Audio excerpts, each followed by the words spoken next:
what F did. I want to tell you about our 500 subscriber contest. Subscribe, leave your favorite athlete, and when we get to 500 subscribers, we'll get you a card up to $1,250. Just that simple. And we want really to get to 500. And without your help, we know we can't get to 500. So let's do it together. Let's go! In this episode, we're talking to Eric Snyder, and we're going to go through basketball strategies, techniques, and everything basketball, and have a good discussion. So if you say here, we're going to show you the extended version of this interview. But if you want the condensed version, just click here. And all the entertainment is for you.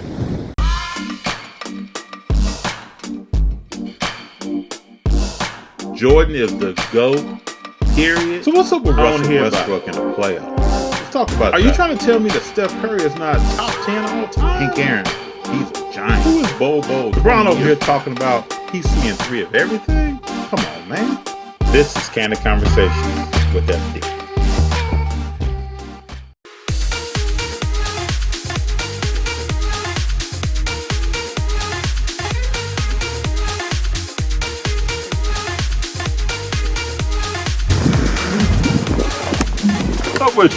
How are you? Good to see you, man. Nice seeing you. My name is Eric Snyder. I'm a basketball coach, personal trainer, teacher basically, and been personal training for over 20 years, and have been involved in basketball close to 40 years. So let me know what you need, what you want. I could talk about running into Tiger Woods' kid on the golf course. All of them. Caitlyn Jenner's behind me hitting golf balls. That's right. And I used to coach his kids. Yeah. 25, 30 years ago. Uh-huh. So his kids went to school where I was teaching physical education at about 30 years ago. I was 26 years old at that time. So I was coaching 1st through 6th grade, and then I was doing after school sports for 4th graders through 6th.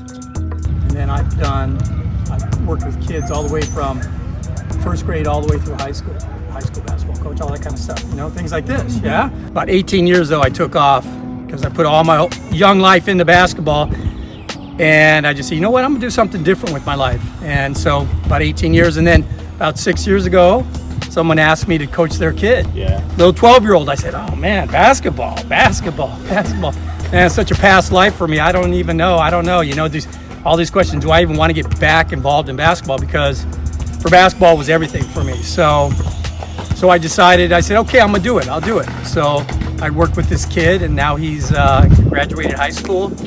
But that's where I started back again. And so then it's been that kind of adventure ever since. And so do you have any kind of like social media anywhere? I have my, it's a little YouTube channel, but it's called RealTime Basketball. Eric Snyder, RealTime Basketball. And I have some little things I do there. It's not well developed yet. But it shows, some shooting techniques and little movements here and there, right? But like today, I'll show you more intricate stuff about the shooting and what I have discovered. So when you're growing up, you don't really realize what you're doing. You're just doing it. When you're a basketball player or whatever, you got a ball in your hand, and then you see people, you're doing it, and then you kind of emulate, and then you're just doing it, right? So sometimes I play pickup ball with Mark Jackson. Mm-hmm.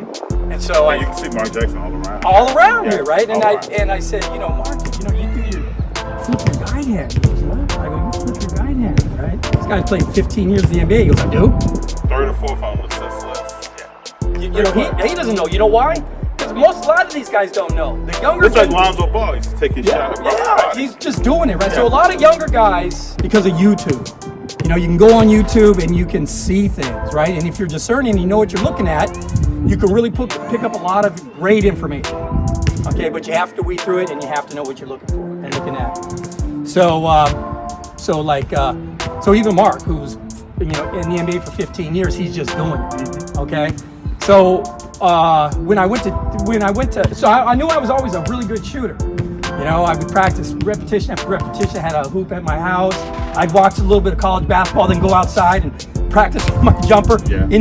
Here it is. Like all of us did. Right, yeah. This is it. This is where it's at, right? And so, I just put that in my mind's eye. And then Paul Westfall, I went to a basketball camp, right? Phoenix Suns coach, player. Yeah, player, you know, guard, shooting guard, right? 6'4"-ish, right? Shooting guard. And he was at the camp, and, you know, all us little guys around, you're not little, we're high school, still little. And he goes, yeah, you need a space, you know, like a finger space between you and the ball. And I'm like, finger space? Oh, that's interesting. So then I go, okay. And then I started using that, right?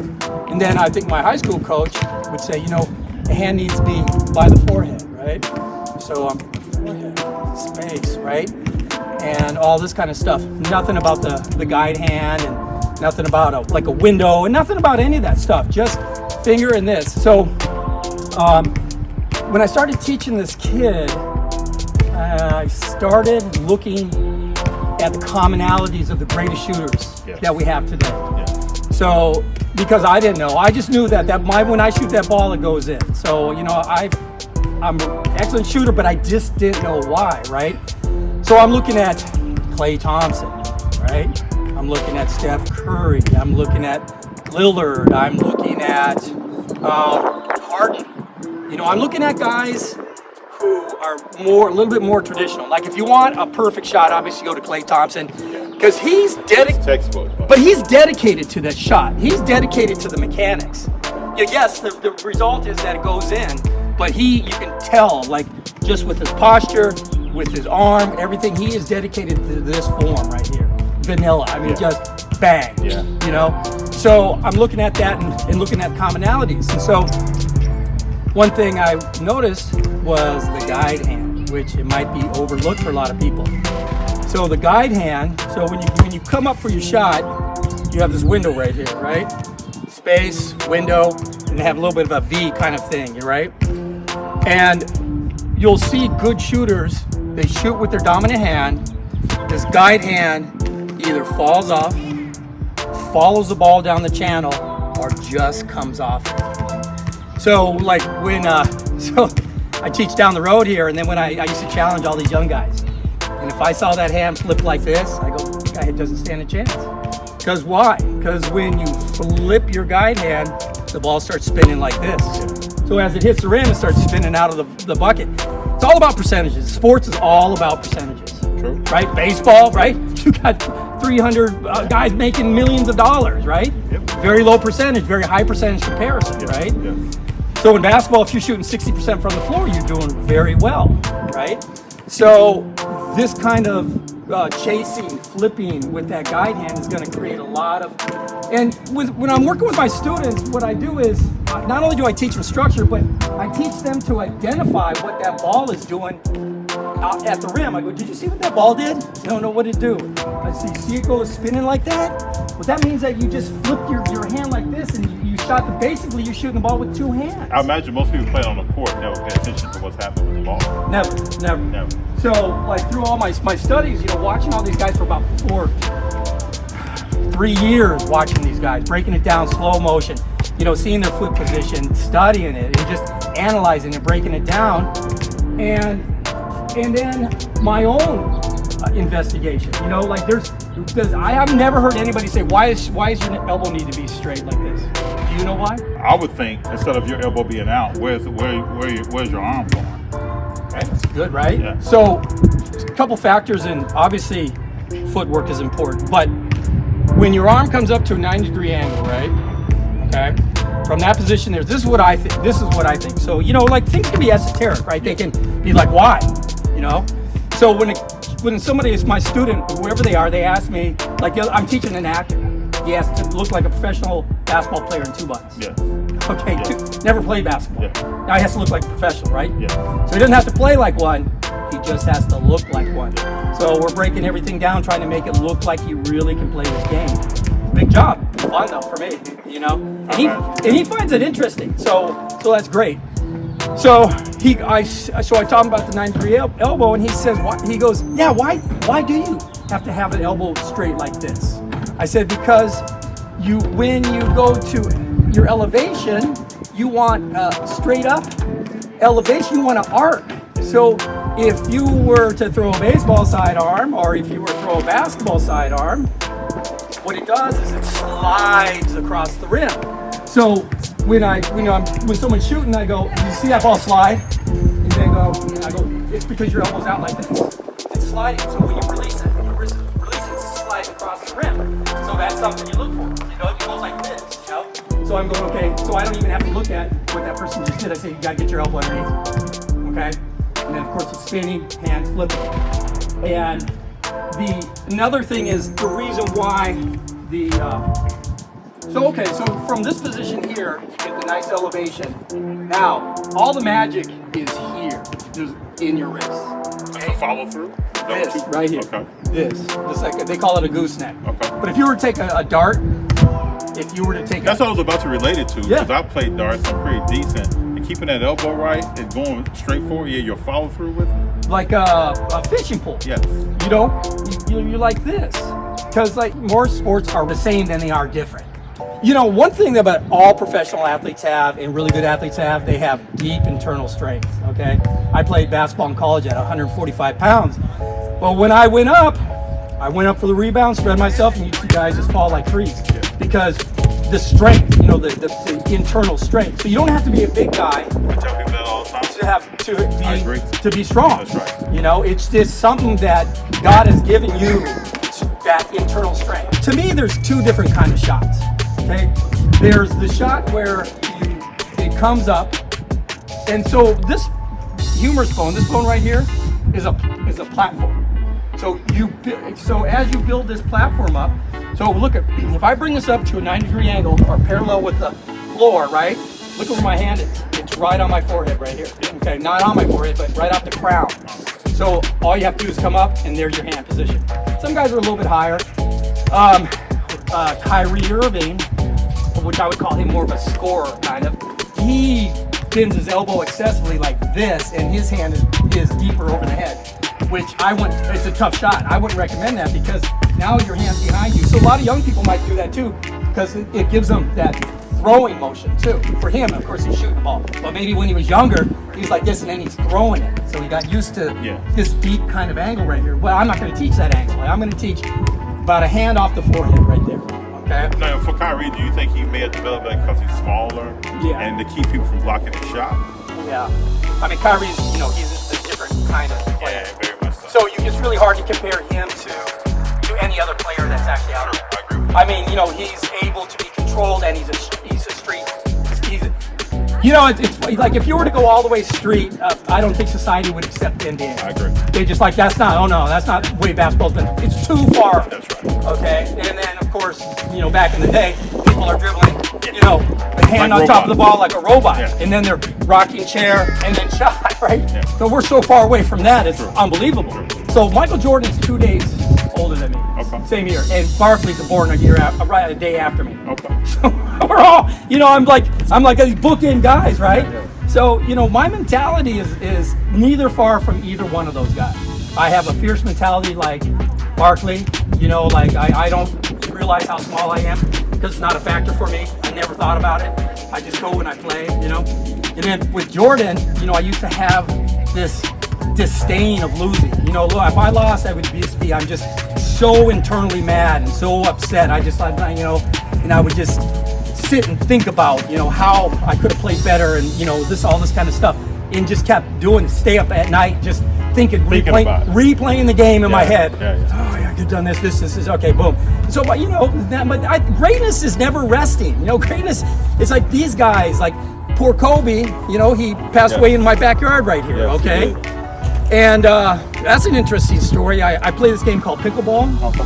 So poor Kobe, the day that he passed away, I was playing pickleball, and then I took a rest. I'm talking to this guy about basketball, and now I train and stuff like this. And so I go back to playing, and then this guy the guy I was talking to earlier comes on the court and says, "Yeah, Kobe Bryant just died." I said, "What? I have no way." I guess no way. I go, "This is wrong. It's not true, right?" And so I'm thinking, because some of my students play at the Mambo Academy, so I'll go and watch them, right? And so I go, "Man, I bet he was going to the Mambo Academy," So then I got in the car, and they said, "Yeah, he was going for his daughter's game, right?" So I said, because one of my students used to play against his daughter, and I remember you saying that. Yeah. So I took her over to the station where they had like a memorial, this police station, and to have her kind of like talk to some newscasters to sort of, like try to go, deal with it. Yeah. And so she talked to people, so I took her around that. So driving home, I'm driving, and then I see, the helicopter, smoldering helicopter on the side of the hill right here, right? And I'm just going, man, that's the so by that time, the fog had all cleared. Yeah, that was some kind of day. Yeah. I remember that day and where I was at and what I was doing. Yeah. Tell us more about the shot, though. You were talking about hand. Yeah, so follow through. Yeah, so you have two kinds of shots. So Steph Curry, who is another very two athletes that, in my opinion, have discovered the fountain of being an athlete, is a Mayweather and Steph Curry. Both those guys, like Bruce Lee used to say, be like water. Yes. Okay? Yes. Well, those guys, Mayweather's there, fists are coming at him. His mind is so slow, so refined that he's kind of bobbing and just it. Yeah. He sees it, relaxed. He's in the side, in the storm, he's in the eye, and he's just relaxed, right? Steph Curry, you never know when Steph Curry's gonna pull the shot, right? He loves that too. He's that kind of guy. And he's always ready to shoot, no matter what he's doing. Yeah, you're going to talk about that too. That because I was a small guard, but I was once I got done playing a couple of years of junior college and trying out for a couple semi-pro teams, I continued getting better and better and better. I was averaging close to 30 points a game every time I stepped on the court. And my buddy and I used to travel, like Venice and Laguna, Huntington Beach, and Valley, and we in Vegas. We used to look for the really good run. And you know what? Unless you're playing pro level D1 kind of players, it doesn't get any better than maybe inner city somewhere. Maybe. You have to dig it up. Because a lot of basketball players make the pros because they make the pros. Because they're that good and they're that great of an athlete and they're educated as a basketball player. There's a difference between being a basketball player, a guy who plays basketball, woman, man, plays basketball, or a real player. Someone is a student of the game. Yeah, true. A guy can come down, boom, boom, do all the stupid stuff, right? Sometimes he makes it, sometimes he doesn't. It's just a mess. So, talent has to be organized. Yes, sir. It has to be organized. True. Very true. If you want to make money. That's right. And if you want to have a career, I don't care whether you're a singer too. Anything you do in life, you have to have organization. And if you don't have, your organization is your arrow to your success. Otherwise you got a mess. You have a mess. Where's the arrow going? I don't know where the arrow's going. So, you have to see your goal, focus your goal, and continue on that path. No matter whether these little speed bumps or these things happen, you just stay focused right there on, if it's that important to you. Yes, right. I want to show you something here. I brought something for you to look at. Okay. I've had this ball for 46 years, something like this, 45 years. I've had this ball since I was 12 years old. And this ball is signed by Hank Aaron. Hank Aaron. Do you mind if I take this out? Take it out. And people know, anybody who knows me knows that I love and admire Hank Aaron. Where'd you get this ball from? And he played for the Angels, and the Angels I grew up in Palm Springs. So the Angels used to practice out. But so this ball ball's floated around with me for that long. That's nice. Isn't that cool? This is nice. So I'll tell you a story that I haven't even talked about on the show yet. Last September, Hank Aaron has signed autographs in Atlanta, private signing, right? So I have an artist here in LA at the time making big 6 foot by 5 foot painting. I sent you. Yeah, really nice. And I drive to Atlanta to have Hank sign. Oh, nice. Yeah. Beautiful, yeah. Seemed like a really nice guy. He's a beautiful guy. The stuff he's done in the community and how he's changed lives and his foundation, the kids he's sent to school. Making representations for them. That's a great piece right there. So I just tried out for the CBA once. I don't even know why I didn't try out again. Because I was a late mature, because we didn't have a lot of money. I was introduced to basketball at 12 years old. I wasn't doing AAU. I didn't have any of this. I didn't even realize it was going on. My first official game was when I was a sophomore in high school. Okay. That was it. I'm like, what is this? A whistle. I sat the bench and then was on varsity next year. So I went to basketball camp. I played summer league. I practiced diligently. So I went from playing if we're down by 20 or up by 20 to being a varsity player. Wow. the next 1 year. So I could imagine if I was playing when I was 8 in AAUs and then underneath the whistle, I would have been already cultured and ready for high school basketball. That's why I love 4-year high school basketball, because some kids, they come in and they're undersized, this, that, and the other thing, and you get that nice 4 years to develop yourself. You know, so don't give up. A lot of people will quit. If it gets hard for them, they quit. Got hard for me all the time in basketball. Every stop of the way was hard trying to start because I went from starting basketball at 12. Sitting the bench at that when I was sophomore to trying to struggle to try to play as a varsity player, and then next year coming back as a varsity player, and then trying to make a college team with very little experience playing. And so then I made that team, and then my goal was to start, and so we had one guy who I went to high school with was built like when I say he's built like Bo Jackson, he was built like Bo Jackson, 6'1", 185, 190, looked like Conan the Barbarian without lifting. His dad was a professional baseball player. There's some kids like that. Yeah, and he signed professionally as a baseball player out of high school. Okay, so he was like 2 years below me. So I think I tried out, didn't make my first year, then came back. Once I came back, we were playing together. This guy, one time he went up, elbow over the rim, 6'1", and blocked the guy 6'8". I'm standing on the side, he's up like this, right? And we used to play at the boys club, and we'd play dunk ball. And sometimes I'd have dreams of me. I'm just looking him down like this, and he's coming just thunder down on this 8-foot rim we're playing on, right? He goes, man, you better take your hand out of there, I'll break it. I'm like, I'm gonna take my hand out of there, But what was amazing thing is he had he's a pro golfer now, but he had a couple tryouts with the NBA. But what was amazing to me was that I knew I was a better general, floor league. I was better. I said, I'm better than this guy. Not as a. It's weird. Athletics is weird because it's a team sport. It's not an individual sport. Yeah. So I was the kind of guy who made people better. I could take an average player and make him look great. Like Magic Johnson, Magic Johnson averaged 19, but it looked like he didn't really want to shoot. That's right. He shot because he had to shoot. Time's running out. It's the right thing to do. Because a lot of players, what happens is they're not doing the right thing at the right time. Shoot the ball. If you don't shoot the ball, you mess up the flow. Pass the ball. If you don't pass the ball, you mess up the flow. If you don't drive and take that person, there's a lot of that in the NBA today. Sequence. You gotta play in sequence. This was a knock against Russell Westbrook. People talk about Westbrook all the time. How does he get himself? What is he doing on the court? Is he playing defense? How does he get that rebound? Yeah, I used to love defense. That was my thing. I just wanted to, lock a guy down. So in the pickup basketball is a lot different, obviously, than college basketball. You might be, you're looking and you seeing who you're going to guard, right? And then for me, I'm looking at guys' tendency. Is he right-handed or is he left-handed? Right away. Know that. Can he shoot? Can he not shoot? Quick. What does this guy do? What is his strength? What is his weaknesses? And then you analyze that guy, and then you just go to battle with this guy.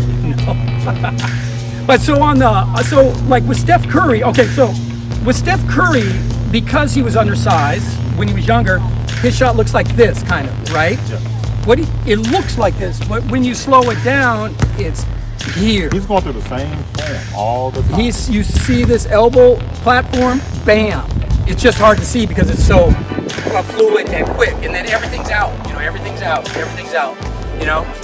But so you'll see kids, because of their strength, they'll use their shoulder, right? Which you do your shoulder, but they'll take the ball and they'll shove it through. So they shove it through and then shove it, okay? Which is not bad. I don't like that particularly, but it really is about the ball going in the hole. So if this guy can make the shot like this form, that's great. I prefer where this is more of a traditional jump shot. A traditional shot comes up, it's a set and then a fire. So you set and then fire. It's really, you can see it. Klay Thompson, you can see it. A lot of these guys, you can't see what they're doing. You have to slow it down. And like you were saying that with Steph Curry, he's always looking to shoot. Always. So when I'm teaching and when I'm playing, because of my size and because I always want to be a threat, I'm always in this kind of flex position. I'm not in this low position here.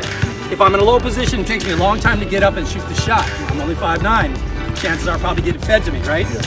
So when I'm playing, my chest is up. And with your players, you always make sure that your chest is facing the basket. I see a lot of players, what they'll do is they'll get the ball and then they just throw it. They don't even square up to the basket. Where they can get the ball and right away they can see they're open. So that gives you a nice opportunity to shoot the ball quickly. Yeah. You know, but if I'm here like this and I'm just like this, I'm not even ready. I'd have to regather here. If not, I feed the ball in and I'm into my shot right away. You should always be working. First thing is score, pass, and then dribble. Always be a scoring threat. But anyway, so when you're out there and you're dribbling, what I'm looking for is to get my feet right. I'm always looking. When I'm pushing, boom, always feet gathering. Platform, you use the ground. That's what you use, okay? If you're not, then all of a sudden you're here, or your feet might be here. So young players, work on that feet. Work on those feet, balance. And that's in every sport, really. Every sport. Like when I play ball, it's all about having your feet shoulder width apart and ready to go at any time. Yeah. Now you'll find some players that spread out, and then before you know it, that guy's on his heels on the ground. Yeah. But if you stay like this, and you're always shuffling like at the lineman, you're ready to engage anybody at any time. And you know, and that's a good thing for other athletes to look at other athletes' feet. Like if you're on the sideline and you're evaluating who you're going to guard, look at their feet. Jordan, in his documentary, said, I knew Ryan Russell, he couldn't guard me because he did this with his feet, right? So, you know, Jordan's back there looking at guys' feet, you know? It's all pressure points, you know, whether you're boxing or whether you're playing basketball, because humans are, if you're not reacting in some way or another, what's going to happen is you're going to get burned, okay? So sometimes guys are not that good at reacting, and all you got to do is go around them. Other guys, they react too much, okay? But we're instinctual people. So if I go like this, you know, the person's going to react to that. If I dump down, you feel that pressure. So all these little nuances, if I'm up, if I raise my chest up, you feel like raising up. So my reaction, the other person's mirroring the reaction. Now, good defensive player though has to try to counteract this little nuanced stuff and not try to react too much, right? So what I did as a player, playing as a whole other sport, is that I looked at from here to your knees. Like if I'm playing ball and you're a linebacker and you're coming at me, I'm focused on that. So I don't care what you do, shimmy, shake me, or whatever. Yeah. Where are you at right here? Yeah. Your core. Right. That's what I'm focused on. Yeah. For me, as being a guard, I mean, I'm guarding the quickest guys back in the day. Yeah, You guys are so. LeBron James is running around like a 5'9" guy. Yeah. I mean, it's bizarre. I mean, Magic Johnson transformed the NBA, okay, and then it just continued. It's like the meme. The height used to be 6'6", now it's 6'7". But the funny thing about being tall is that this rim is only 10 feet high. When you're 6'7", the rim is not a factor anymore. It's not. So, you know, guys, like I can shoot over a guy I used to be able to shoot over a guy 5'9" all day, every day. Very rarely did I ever get my shot blocked. Well, if you're 6'7", the other guy's 6'7", you should be able to shoot over him. And you should be able to dominate this rim. You know, I just have a 40-something inch vertical. I can just jump from here and just grab the rim, right? Throw the ball up, go and dunk it. At 6'7", I think what happens is people's minds, they get limited by their beliefs. So what happens is when you're big, you forget that you're big. And so what happens is you sort of play to this level. Yeah, but you see that there's guys who have growth spurts and then all of a sudden they're just amazing, right? They're like 6 feet tall or something until after high school, then all of a sudden they shoot up, David Robinson or whatever. They shoot up and now all of a sudden they're this huge 6'7" guy and they know they're 6'7". Some guys 6'7", they might as well be 5'9". True, very true. You know? And it's amazing to me, like, you know, like I was aggressive. I mean, I'm going after that rim. I'm going after guys, you know, I'm going to them. They're gonna have to stop me. I'm not stopping because of you. You're gonna stop me because I have the ball. And, you know, like Dominique Wilkins, man, he was just, I mean, that rim was lucky it's metal. Damn, man, he was ripping. Yeah. I mean, you know, Charles Barkley, you know, these guys, it's that juice, you know, that passion and love for the game. And, you know, it's also, too, it's beyond that, too. It's not only is whatever you do in life, it becomes a science and it's an art, okay? And that's what it is. Whether you're a plumber, Gardner, you know, people take these things to they can take it to another level, and you're like, wow, that's amazing, you know. So it becomes an art, and but the passion for the drive, like, so, you know, the archetype, the personality, to me is the same as Jordan and Kobe and Tiger Woods. You know, those three guys they have the same personality to me.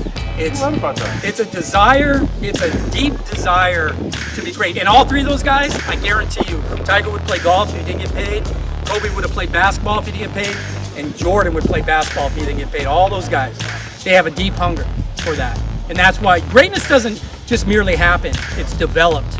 You know, it's developed. You know, Kyrie wasn't dribbling like that. He had to work for all that stuff. He had to work. It's work, it's work, it's work. You know, some of these YouTube guys, the professor, these guys, you know, they're out there dribbling 5 hours a day, making it an art, you know. And also too is like with guys like he was played the CBA, but he also conducts himself very nicely. You know, he's running a business, and he doesn't thug it out, and he just has a nice way about himself, you know.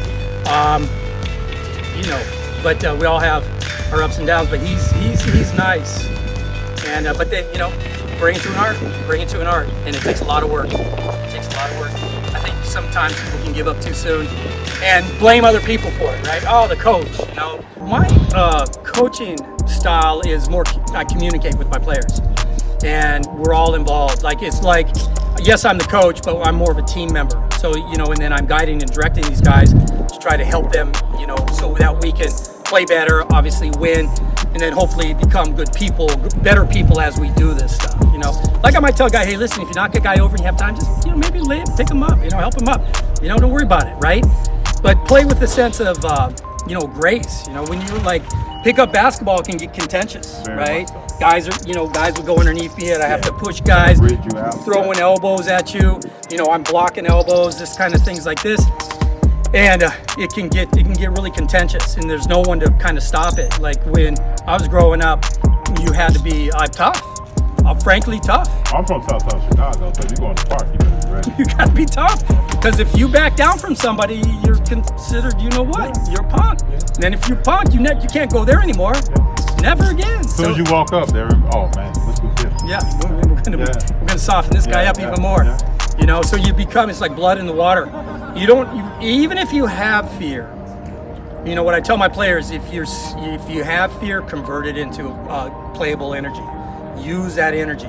Use the anxiety, the nerves, and use it for playable energy. You know, defense is a great way to do it. You just play some great D, get yourself acclimated, and then get yourself into a comfort zone, and then you go.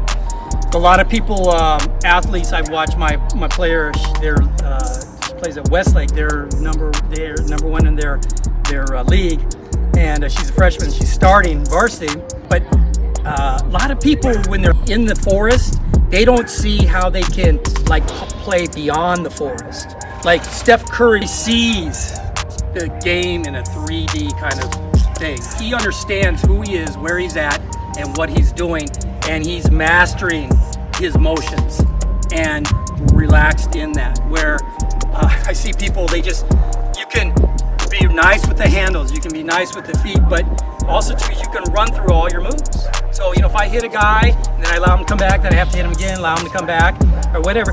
It's inefficient. You know, like Jerry West said, the best fake is no fake at all. You know, go. True. If you can go past him, go past him. Then if he reacts that, pull back, squeeze a jump run. Then all of a sudden here, then you got him here, you got him up, you got him down. He's confused. You know, that's why shooting is so important.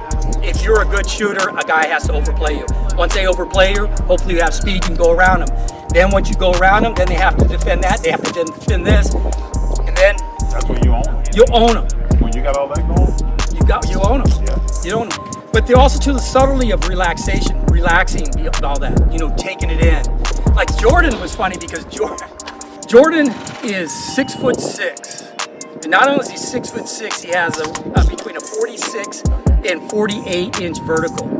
Okay, so with Jordan, he even said to himself, and then I'm watching some of his tapes and realize that it's true. He goes, I just wait for the guy to come down. So you would see a lot of times on his, fadeaway jumpers or whatever, he's up, and he's there, and the guy drops, and then you'll see actually, because what you should do is you shoot the ball at the apex. So as I come up here, I'm at the apex, then I shoot it. I should not be coming down to shoot it. Well, that's how strong Jordan was. He's up there, waits for the guy to drop, and then he shoots the ball a lot of times. You'll see that. It's amazing.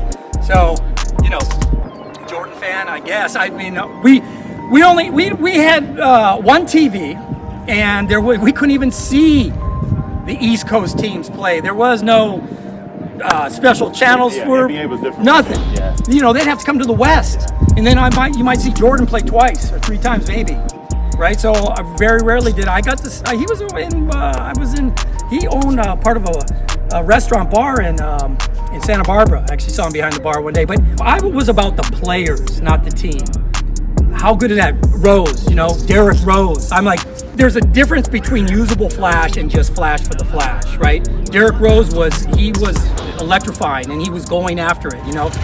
And that kind of athlete, that kind of smoothness and dynamic energy is amazing to me. I was like, man, this guy is really, really nice, you know? And so got that power to his game too. Then you just have a lot of regular That's why you have a lot of regular basketball. guys Just run track around. runners. Just track That's runners. right. They Run run up and around. down, 6'9", 6'8". They're just running up and down, right? Man, I don't know. I don't get it. Because when you make the NBA, that's when your career should start. And that's where when you get into the gym, you get into this. Maybe you hire professionals. Maybe you ask the coach, listen, I want to be this. Can you? Is there guys that I can work with? You know, I mean, how can I get from here to here? You know. The classic story to me is what Kareem Abdul-Jabbar called Dwight Howard. And he said, and Dwight is in the league like 2 years.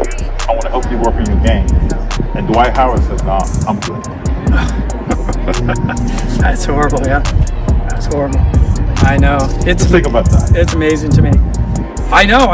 You would love That's it. like when I played, Big Newton called me. That's how I used to practice my game out there. He played right guard, I played right guard. I wore a towel just like him, did everything just like him. Pool, my first steps were just like him. If he called me and said, hey, I want to work with you, I'm freeing all my schedule to make sure I'm good. Yeah, I don't get it. I mean, you know, I know the money's big, but if you're playing for the money, you're playing for the wrong reason, really. You know, you should be playing. I'm not saying it's not bad to play for money, obviously, but it's, you know, I don't know. I think you should have love. I think you should have the love for what you're doing. If you're a football player and you like hitting people, man, you're in the right sport. You're in the right sport. I don't like being hit like that. That's the wrong sport for me. Listen, fellas, I'm a lover, not fighter, okay? You hit me too. Even though I was really physical on the basketball court. You know, I mean, It's a different type of physical. But I get exactly what you're talking about. Yeah, I mean, Love what you do. Love what you do. You know, love what you do. It's you have to love it. You know, if you don't have a deep love and it's maybe just about money and stuff like that for basketball, don't even waste your time.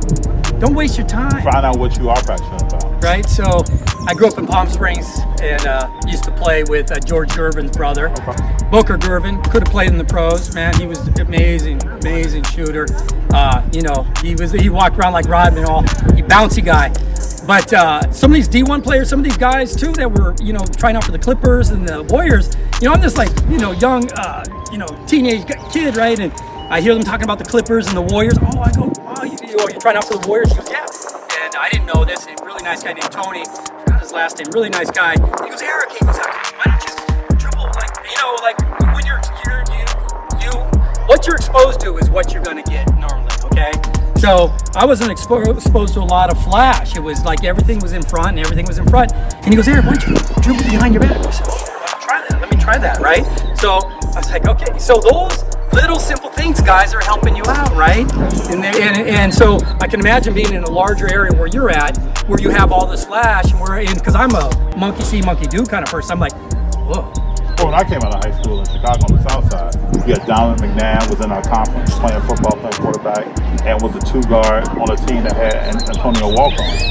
And we had a bunch of different players that went to different schools, that went to different programs, and that played in the pros. So you could go to a park and Simeon Rice came from the same conference, played against him in high school. You could go to a park or get into a game in high school or young and be around people that you're going to see later on TV. And we knew it. Yeah. And we were very competitive against each other. And I love that kind of stuff. But I love to see a kid that I really don't know when I walk up, because back then, you weren't really in the newspaper. You weren't on TV. We're talking about the 90s. but you could just tell who's the best kid in the park, and I'm about to try to come at him. Yeah, I love that. Yeah. I love that. Yeah, being a pro basketball player 2-on-2, he was first round 12th pick in the NBA, and we were playing 2-on-2, and him's guarding me, I'm guarding him. We ended up winning, right? But then he, Magic Johnson, some of Magic Johnson pro teams came down to where I was playing, and then I schooled those guys, and one of the big guys looking at me like this, going, who's this guy? You know, right? You know, because no matter what, people are probably going to put you in a box, and for me, it was an advantage because you know they put you. It wasn't an advantage when I tried out for these pro teams. It was like when I was trying out for this international basketball team. I was a point guard. Guys are running. I'm hitting them because they're gone, right? Doing the right thing, but the ball's gone from my hand, so they're not seeing what I can do in a completeness. You know, I'm here like this and throwing the ball over the top of the defense, landing in the guy's hand, one stride, laying up, and the ref's like, "Man, you can pass this ball." I said, yeah, and I was really quiet. You know, I was a really quiet guy, reserved. You know, wasn't nothing like I am now, and I'm like, yeah. I might have not even said anything. I might say, yeah, you're right. Like Cerritos was they were number one JC in the nation, and they came and played against them in a summer game, and one of the coaches goes, "Man, you can come and play for me any day, right?" My passing was an art. Like, I could pass like magic. I could see things that other people, they don't even know they're open. All of a sudden, ball's landing in their hands. I say, "Man, you can't take your eyes off me." If I go up, because back in the day, we didn't have a three-point shot. So if I'm going up for a jumper, don't turn your back to me until that ball's released, because you know your 2 points right there is my 2 points is 20 feet out. I mean, much easier for you to make that shot than me to have to squeeze the shot. I don't need to score. I want to win. Okay, and if I can get you an easy shot, then much better for me, for you, for all of us. You know, and it's like Mark playing with Mark Jackson, right? Where he was like 250-plus-year-old guys playing against some young guys 2-on-2. We ate them up.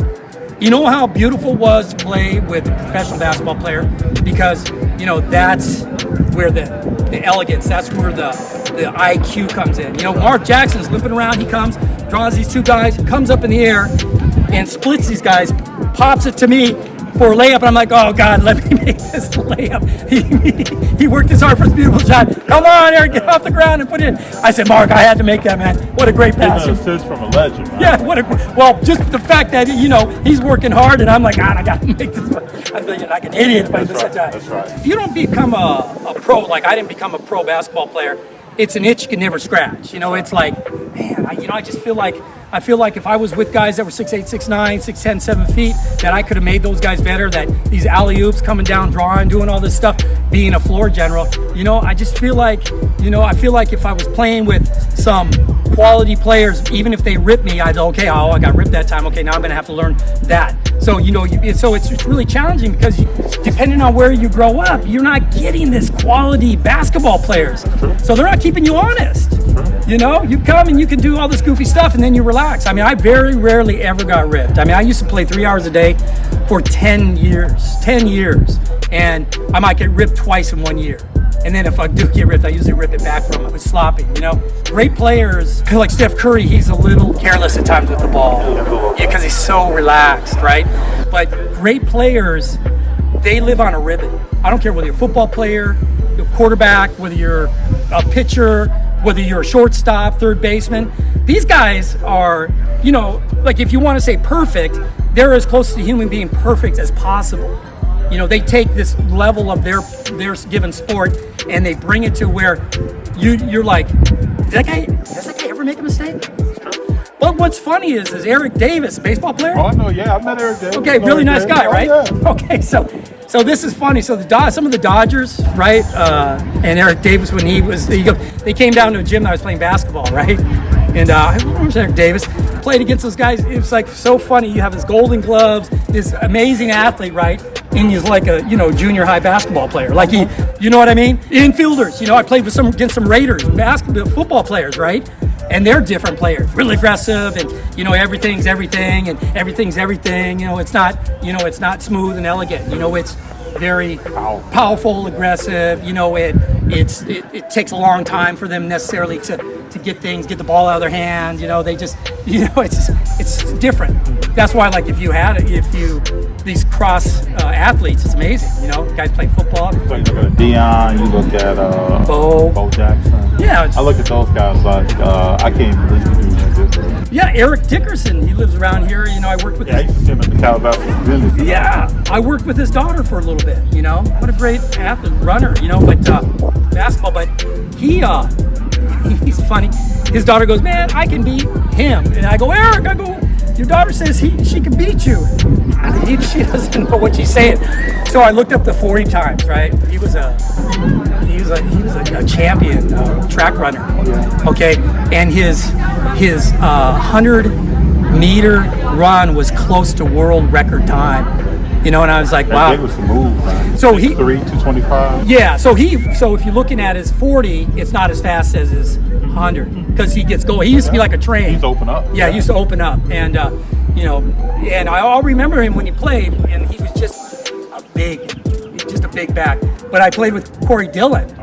I played golf with Corey Dillon when he was still playing, and I'm looking at. And Corey Dillon is sort of built like you as a running back, right? Big guy, right? And he's still playing, and his calves look like they could just like diamonds, like they could cut you, right? And he's just like, boom. I'm like, man.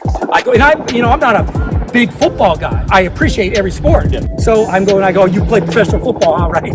And yeah, because he plays for, you know, the Cincinnati Bengals, New England Patriots. He was playing he was playing for the Patriots at the time. Yeah. And so then, you know, he's playing golf, a new sport for me, and then I helped him out a little bit. He was building his ship. But then I played with him again, just happenstance, right? And that was fun. Then I saw him like 6 months later after he retired. And, you know, all that muscle disappeared, right? And he just became like a normal human being. And I said, man, it must be relaxing for you to not have to be pounding the weight all the time. Yeah. You know, I mean, it's intense. If you want to be a professional athlete, it's really intense. What I learned going from high school to college is how much work it is. Yeah. Like in college, it was a full-time job. You're going to watch video. You're going to get educated on what you do and what your opponent is going to do for that week. Then you're going to go to practice and sweat and run. You got to get taped. You got to make sure you're getting proper rest. And you got to make sure you study. It was a full-time job. Yeah. But you're still having fun when you're in the game. Yeah. But you realize that all the pre-work and all the post-work, and then in the summertime, you got spring ball, while your friends are enjoying themselves and going to parties and doing whatever. You got to still focus on the game. Well, that's where the love comes in. Mm-hmm. You know, that's where like in basketball, I hated suicide drills. Oh my God. And they just killed me. This is a nightmare. So, you know, hopefully you make that free throw so no one has to run. And if you miss it, man, they're yelling at you, come on, Snyder, make the shot. I'm like, oh, right. So, yeah, I mean, you got to love it. You got to love it. That's right. You know, like if you're young and you've got some juice and you get out there and play some sports, man, get out there and move, you know, enjoy the full spectrum of how to be able to move when you're young. You got to use it. You have to use it. That's true. You have to use it. I want to get some shots for you too. Okay. Shooting.